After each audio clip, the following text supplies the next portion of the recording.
Hello student, आज मैं हिंदी व्याकरण पढ़ाऊंगा और जो कि कक्षा 6 से लेकर के 12 तक के सभी छात्रों के लिए बहुत उपयोगी है। और हिंदी व्याकरण में विद्यालय की तरफ से बताया गया कि आप थोड़ा हिंदी व्याकरण पढ़ाकर कर दीजिए वीडियो। तो हिंदी व्याकरण में मैं आज सभी स्टूडेंट को अलंकार पढ़ाऊंगा।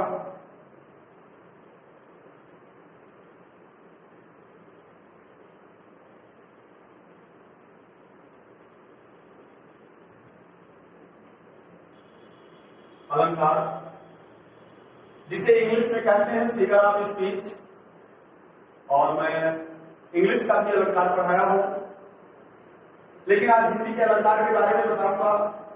और अलंकार का अर्थ होता है स्टूडेंट आभूषण। आभूषण का इस्तेमाल क्यों किया जाता है? सुंदरता बढ़ाने के लिए।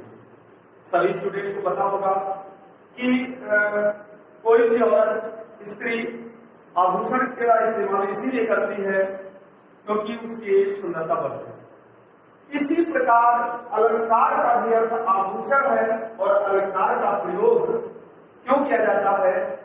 उस काव्य की सुंदरता को बढ़ाने के लिए। जिस काव्य में अलंकार का प्रयोग किया जाता है उस काव्य की सुंदरता बढ़ जाती है। ठीक है, तो अगर इसकी परिभाषा की बात किया जाए तो परिभाषा यही होगा कि काव्य की शोभा बढ़ाने वाले तत्व को अलंकार कहते हैं। अगर चाहे तो स्टूडेंट इसको नोट कर सकते हैं, काव्य की शोभा बढ़ाने वाले तत्वों को अलंकार कहते हैं। और अलंकार का अर्थ आभूषण होता है। आभूषण का इस्तेमाल जिस तरह से सुंदरता बढ़ाने के लिए किया जाता है, उसी तरह से अलंकार का प्रयोग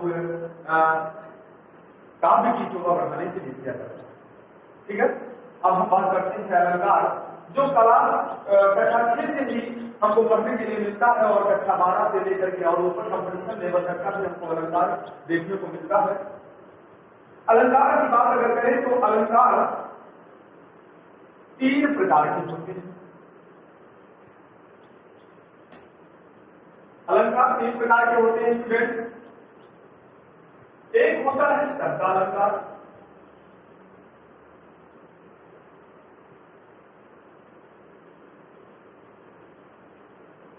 दूसरा होता है अर्थालंकार,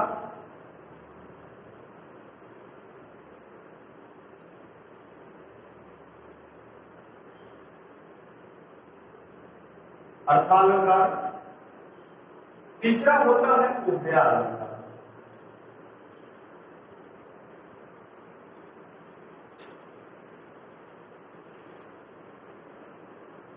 देखिए स्टूडेंट्स, अगर मैं इसको अलग करता हूं तब अलंकार होता है, नहीं इसको मैं अगर छोटा आकार दूं तो शब्दालंकार, मतलब इसको हम एक में ही करके लिख सकता हूं। ठीक है, उसी तरह से यहां भी मैं छोटा अलग करके छोटा भी कर सकता हूं, शब्द प्लस अलंकार भी लिख सकता हूं, उभय प्लस अलंकार भी लिख सकता हूं। ठीक है, अब इसको थोड़ा सा समझ लीजिए। शब्दालंकार जिस काव्य की शोभा शब्दों के माध्यम से बढ़ाई गई, मतलब उसमें साक्षात दूर से ही दिखाई दे कि वो सुंदरता उसकी बढ़ा दी गई है, वो आभूषण इस्तेमाल किया हुआ है, तो उसे हम शब्दालंकार में ले जाएंगे। और अर्थालंकार का मतलब ये होता है कि उसके अर्थ को मैं जब निकालूं और अर्थ के माध्यम से मुझे पता चले कि उस काव्य की सुंदरता बढ़ाई गई है, उसमें सुंदर तत्वों का वर्णन किया गया है, तो अर्थालंकार होगा। उभयालंकार वह होता है जिसमें शब्द और अर्थ दोनों समाहित होते हैं। ठीक है, शब्दों और अर्थों दोनों के माध्यम से उस काव्य की सुंदरता बढ़ाई जाती है, तो उसे हम उभयालंकार कहते हैं। स्टूडेंट्स, हम एक एक अलंकार को क्रमवार से पढ़ेंगे, और शब्दालंकार को सबसे पहले हम शुरू कर रहे हैं। शब्दालंकार का हमने पहले बता ही दिया है कि शब्दालंकार वह होता है जिस काव्य में शब्द को देखकर ही मैं तुरंत क्लियर कर दूं कि इसमें अलंकार है, अर्थात इसमें सुंदरता बढ़ाई गई है, अर्थात इसमें अलंकार यानी आभूषण जो है आभूषण का प्रयोग किया गया है। जिस तरह से हम दूर से ही औरतों को देख करके, स्त्रियों को देख करके और हमें मालूम हो जाता है कि ये औरत आभूषण का इस्तेमाल की है सुंदरता बढ़ाने के लिए। उसी तरह से हमें शब्द अलंकार में दूर से ही पता चल जाएगा कि ये क्या है, अलंकार का प्रयोग किया गया है सुंदरता बढ़ाने के लिए। ठीक है, अब हम बात करते हैं शब्द अलंकार। शब्द अलंकार की बात करते हैं तो शब्द अलंकार स्टूडेंट्स 3 प्रकार का होता है। नंबर 1 होता है अनुप्रास,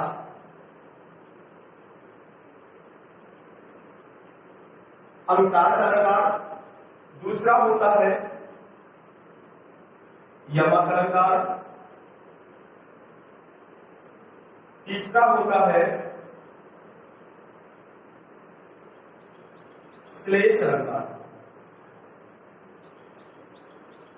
ध्यान दीजिएगा छात्र, शब्द अलंकार में चल रहा हूं और शब्द अलंकार में 3 भाग हैं जो बहुत जरूरी है, इंपॉर्टेंट है, अनुप्रास, यमक और श्लेष। छात्रों इसी में बोर्ड पेपर में भी इसी में से एक ना एक अलंकार हमेशा बार बार पूछा जाता है, यमक या श्लेष में से जरूर पूछा जाता है।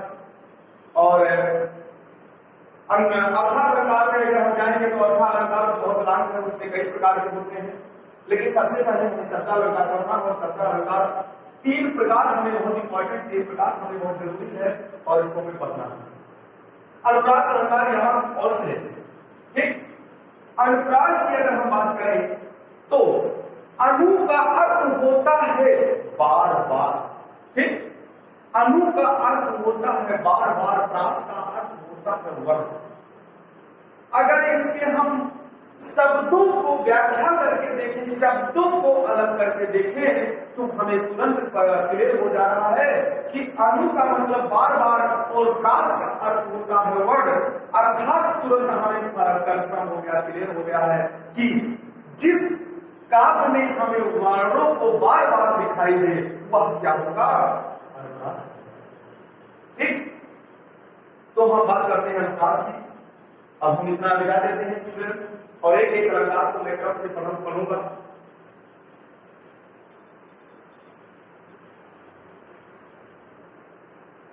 सबसे पहला है शब्द अलंकार में, शब्द अलंकार में सबसे पहला है स्टूडेंट अनुप्रास।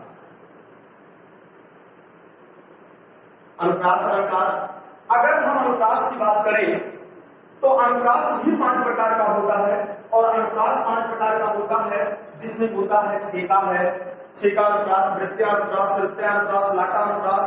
ठीक है, तो इसमें भी 5 प्रकार के होते हैं, लेकिन हम अभी ऑनलाइन क्लास के माध्यम से हम जो है बेसिक नॉलेज ही देंगे,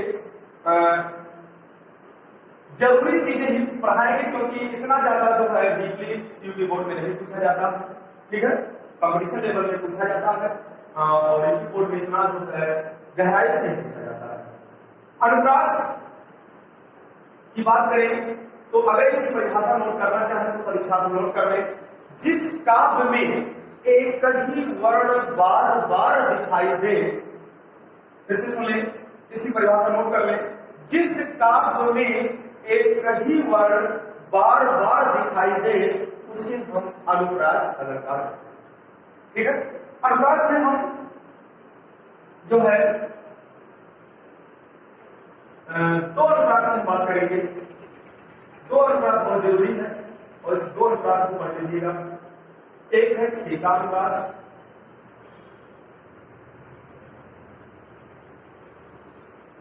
और एक है लाटानुप्रास।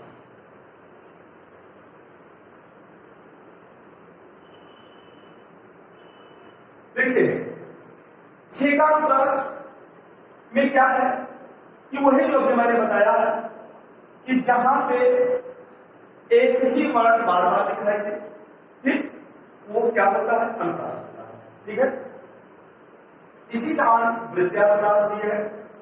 इसका एग्जाम्पल मैं दे दे रहा हूं कि जिस तरह से तारानी, तनुजा,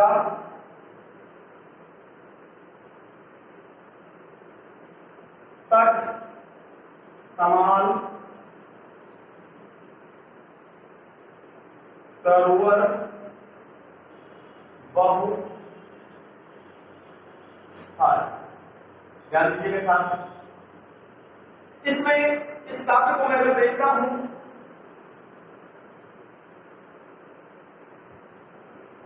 तो इस काव्य से हमें से तुरंत पता चल जाता है कि इसमें अलंकार किया है, और अलंकार किसके माध्यम से किया गया है? शब्द यानी वर्णों के माध्यम से है, जैसे ता ता ता ता, यानी ता की आवृत्ति बार बार हुई है, तो ये हमें तुरंत कंफर्म हो जा रहा है, एकदम स्पष्ट हो जा रहा है कि यह अनुप्रास अलंकार है। तरम तनुजा तमाम तरुण है, ठीक है। जिस प्रकार से जैसे रघुपति राघव राजा राम, ठीक है, बहुत से एग्जाम्पल है। तो स्टूडेंट्स एक एग्जाम्पल केवल याद करना है और अनुप्रास का एक एग्जाम्पल याद रखना, तरम तनुजा तमाम तरुण शायद। हम लाटा अनुप्रास की बात करते हैं। लाटा अनुप्रास थोड़ा ध्यान दीजिएगा, इसको थोड़ा पढ़ लीजिएगा।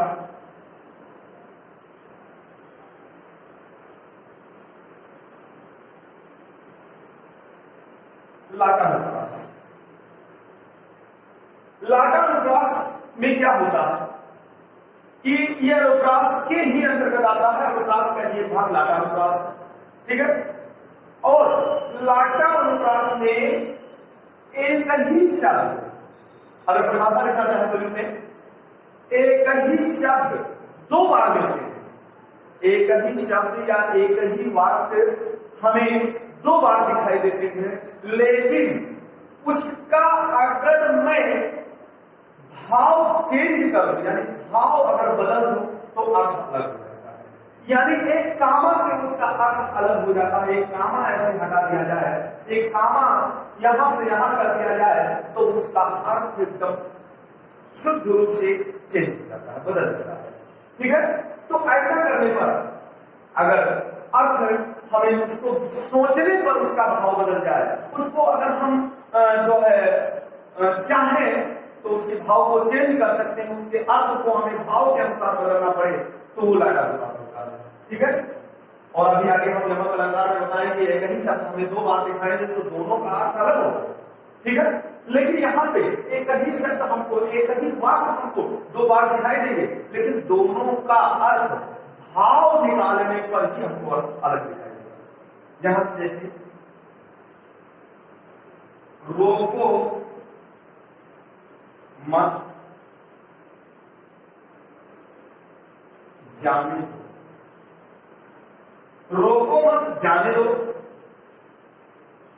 यहां पे कॉमा लगा है स्टूडेंट। फिर यही सेंटेंस नीचे लिख दिया गया है, रोको, अब कहां यहां लगा है, मत जाने दो। अब ध्यान दीजिएगा, यहां पे मैं भाव को अगर बदल देता हूं तो अर्थ बदल जाता है। अगर मेरा सोचने का नजरिया बदल जाए तो उसका अर्थ बदल जाएगा। अब कैसे बदलता है ध्यान दीजिए, यहां भी वही लिखा है रोको मत जाने दो, यहां भी लिखा है रोको मत जाने दो। कैसे हम उसके अर्थ को बदलते हैं ध्यान दीजिएगा। अगर आपके घर में कोई रिश्तेदार आता है और रिश्तेदार ऐसा मान लीजिए कि आपके घर में ऐसा रिश्तेदार आ रहा है कि आपके घर के जो गृहिणी है, उस गृहिणी के, ठीक है, गृहिणी मतलब घर में जो रहने वाली औरत होती है, वो खाना बनाने वाली जो औरत है, अगर उनके पसंद का वो रिश्तेदार है, ठीक है, और उसके पसंद का रिश्तेदार है, तो वो क्या कहे, रोको मत, रोको, दूसरा वाला समझ देखिए, अगर उसके पसंद का वो रिश्तेदार है तो वो कहेगी रोको मत जाने दो। इसके कहने का अर्थ ये हुआ उसे रोको मत जाने। लेकिन अगर उसको रिश्तेदार पसंद नहीं है, सोच रही है कौन बनाएगा कौन खिलाएगा, अर्थात ऐसा भाव उसके अंदर है, तो वही सेंटेंस फिर वो रिपीट कर रही है, लेकिन उसका अर्थ चेंज हो रहा है, रोको मत। रोको मत मतलब कि उसे मत रोको, जाने दो, यानी रोको मत जाने दो। ये ना पसंद का रिश्तेदार है, लेकिन अगर पसंद है कहूं अरे भाई गृहिणी के थोड़ा खास रिश्तेदार से अर्थात नैहर से आया है, तो रोको मत जाने।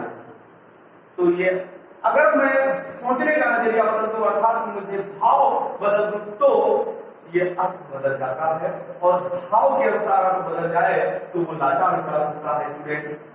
जिस तरह से पूत सपूत कह धन संचय और पूत कपूत कह धन संचय, इसमें अगर देखा जाए तो भी यही लाटानुप्रास है। क्यों?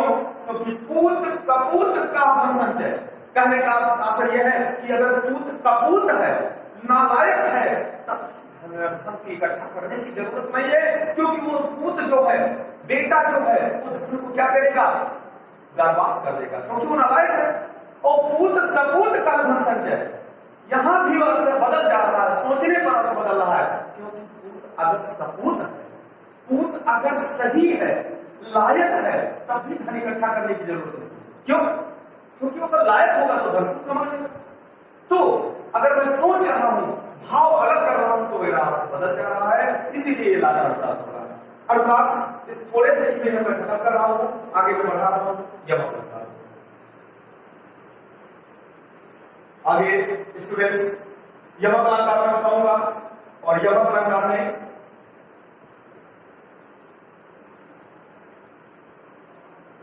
यमक दूसरा है, ये शब्द अलंकार का है यमक अलंकार। और यमक अलंकार की अगर स्टूडेंट परिभाषा लिखना चाहे तो लिख ले कि जिस काव्य में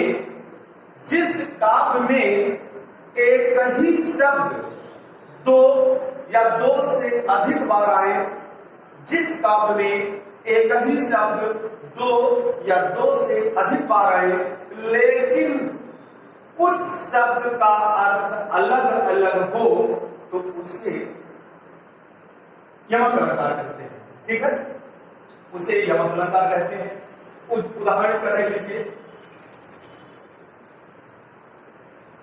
उदाहरण इसका देखिए, जिस तरह से अभी तक सभी छात्र किताबों में देखे होंगे, कनक कनक ते शौवनी मादक का अधिका है, जग वह खाए बौराए जग वह पाए बौराए। अर्थात इसमें बताया गया है कि कनक कनक ते शौवनी, कनक कनक दो बार आया है, और कनक का अर्थ एक होता है सोना और एक कनक का अर्थ होता है धतूरा।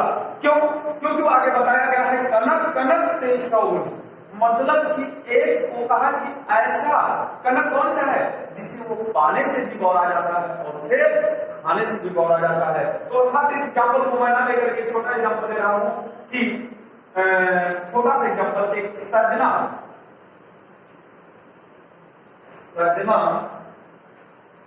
है, सजना के लिए ध्यान दीजिएगा स्टूडेंट्स, ये एक सेंटेंस है, और अगर इसमें देखा जाए कि कौन सा अलंकार है, तो अलंकार की अगर मैं बात करूं तो यहाँ पे दो शब्द, एक शब्द ही हमें दो बार दिखाई दे रहे हैं, सजना सजना। अगर इसका अर्थ मैं निकालूं तो एक सजना का अर्थ होगा श्रृंगार करना, अपने आप को श्रृंगार करना, सजना संवरना, और एक सजना का अर्थ होता है पति अर्थात हस्बैंड। ठीक है, तो सजना है सजना के लिए, इसके कहने का अर्थ है श्रृंगार करना है पति के लिए। तो ये अलंकार कौन सा होगा? यमक अलंकार, क्योंकि एक ही सेंटेंस, एक ही वाक्य में दो शब्द है, एक ही शब्द दो बार है, दोनों का अर्थ अलग है। दूसरा एग्जाम्पल मैं दे रहा हूं, और ऐसे बहुत से एग्जाम्पल हैं, एक ही एग्जाम्पल बहुत जरूरी है। जैसे तीन बेर खाती थी तीन बेर खाती है, अगर हम बात करें इसके अर्थ की, तो बेर बेर दो बार आया है, तीन बेर तीन बेर।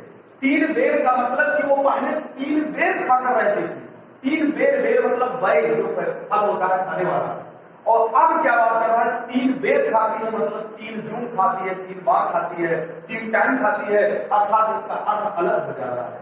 और एग्जाम्पल की अगर बात करें तो काली घटा का घमंड घटा, ये भी इसी का एग्जाम्पल है यमक अलंकार का। काली घटा का घमंड घटा, घटा घटा इसमें दो बार आया है, इसीलिए अगर एक घटे की बात करें तो काली घटा मतलब बादल होता है, घटा घटा माने बादल, और एक घटा का मतलब कम हो गया, अर्थात बादल का घमंड कम हो गया। इसीलिए ऐसे एग्जाम्पल बहुत हो गया। और हम अब बात करते हैं श्लेष अलंकार की।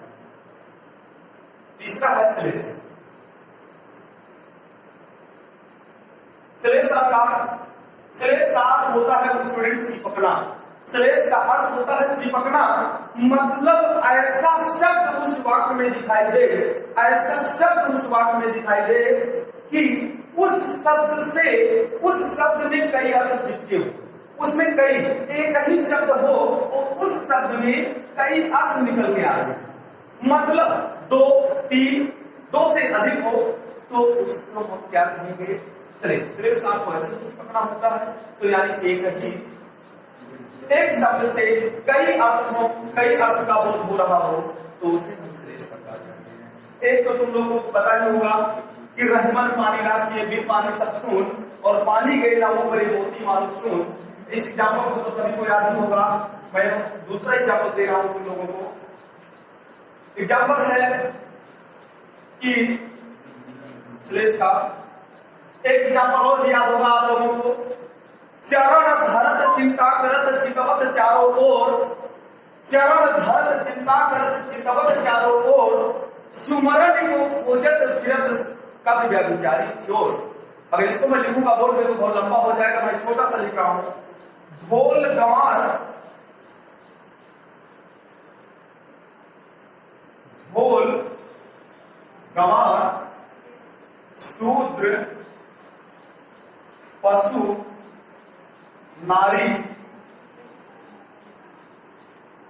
यह सब ताड़न के अधिकारी।